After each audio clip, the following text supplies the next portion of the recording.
Dan Illman, Mike Beer, the feature race at Monmouth Park on Saturday is the Grade 3 Philip H. Iselin Stakes. We're going a mile and a 16th on the main track. Let's throw up the field. It's a short field, but it's a field full of quality. We're still a little bit uncertain of the status of the 6, Mind Control, who would be one of the main protagonists of this race. He would be stretching out in distance for the first time in a while. He's a bit uncertain around 2 turns. He's very talented. I'm just not sure he's going to run here. Yeah, we'll see what he does. It's actually would be kind of interesting to see him try this spot, Dan. He's obviously a very good sprinter, and it would be interesting to see how he would do going longer around 2 turns. Let's start the Timeform US pace projector for this race. I think there's a potential for a fast pace in here. Pirates Punch, the 3 Timeform US expects to make the lead. I think Warriors Charge has to be aggressively ridden, drawing just inside of Pirates Punch. Now, you and I were a bit surprised that Warriors Charge wasn't a bit more aggressive in the Met Mile last time out, and they allowed Vekoma to kind of walk on the lead. Maybe Warriors Charge isn't that fast, but I would have to think they're going to try to take advantage of the inside post with his speed and go.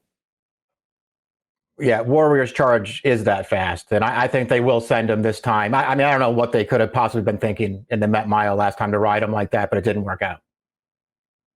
Bal Harbor, the number 1, finished second in this race last year when trained by Todd Pletcher. He's now in the Greg Sacco barn, and we'll watch his first start off the long layoff in the Grade 3 Monmouth Cup. Now, this race was at a 1 1/8 off of a long layoff, and he made a nice bid on the turn, and it looks like he's going by, and he flattens out really badly, and he ends up finishing 3rd. Now, I just think that the distance coupled with the layoff got to Bal Harbor. You could look at it a different way and say, this is a horse that knows how to snatch defeat from the jaws of victory. Yeah, there's a little bit of that. I mean, I would, certainly be willing to give him the distance excuse. I really have never liked him at a 1 1/8. I think it's a little too far for him. That being said, and he was off the layoff there too. I think that's also worth pointing out. But that being said, Dan, he ran right by the horse on the lead in there like he was going to win, and he just totally stopped in the stretch. All in all, it was a pretty disappointing performance. Pirates Punch has really stepped up his game this year for trainer Grant Forster. Started it all off at the fairgrounds, triple-digit buyer speed figure, gate-to-wire performance. His last race, an utter throwout in the Stephen Foster against 2 of the better older horses in the country, Tom's d'Etat and By My Standards. He's run some fast races and is certainly good enough to win a race like this, but it's all about whether he gets to relax up close to the pace. Yeah, he does have a race or 2 that would make him really tough in here. And we'll see. Listen, I'm sure that they're going to be trying to make the lead in here, and he is a fast horse. I would just kind of be surprised if Warriors Charge conceded again. And if he doesn't concede, I just don't see how Pirates Punch is going to take pressure from that horse and still hold on and beat this field.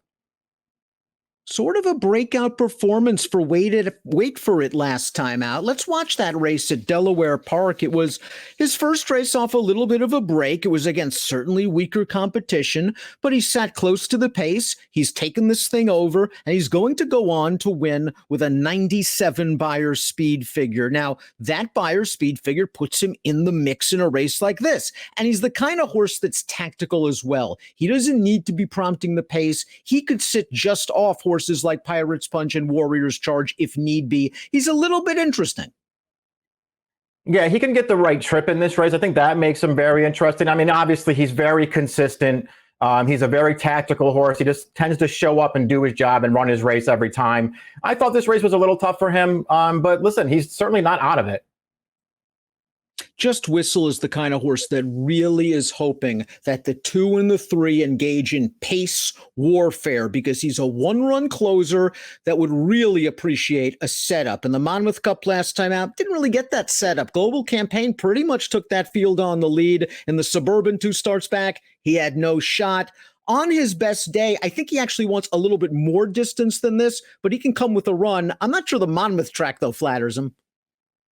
Yeah, I guess we'll see if he can turn it around. I mean, he was bad last time. He never got involved in that race, never made any kind of a run at it, and was nowhere at the finish. I mean, maybe that's a situation where he just doesn't like this track. I think it might have had more to do with the race just not setting up very well for him, though, Dan. I mean, he didn't run a step last time.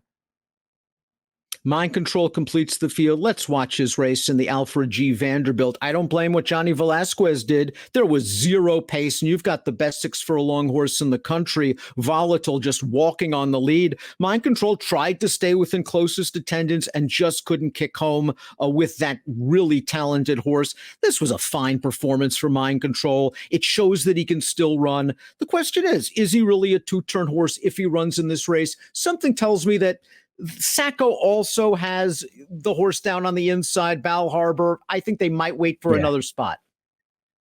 Yeah, I agree. I don't know if they will run him here. Like I said in the open, I kind of wish they would, because I actually think he fits really well in here. And I mean, I know he's a good sprinter, and maybe he doesn't want to go this far, but it might pay for them to try to find out. Top pick time for the Grade 3 Philip H. Iselin Stakes. It is your feature race at Monmouth Park on Saturday. You're going to Warriors Charge. You were not too thrilled with the ride last time out. Paco Lopez knows this track, and he knows you got to be aggressive. Yeah, like I said, I can't believe that they would ride him like that again. I think they will send him to the lead in here, and I think if he makes the lead, this field will have a tough time running him down.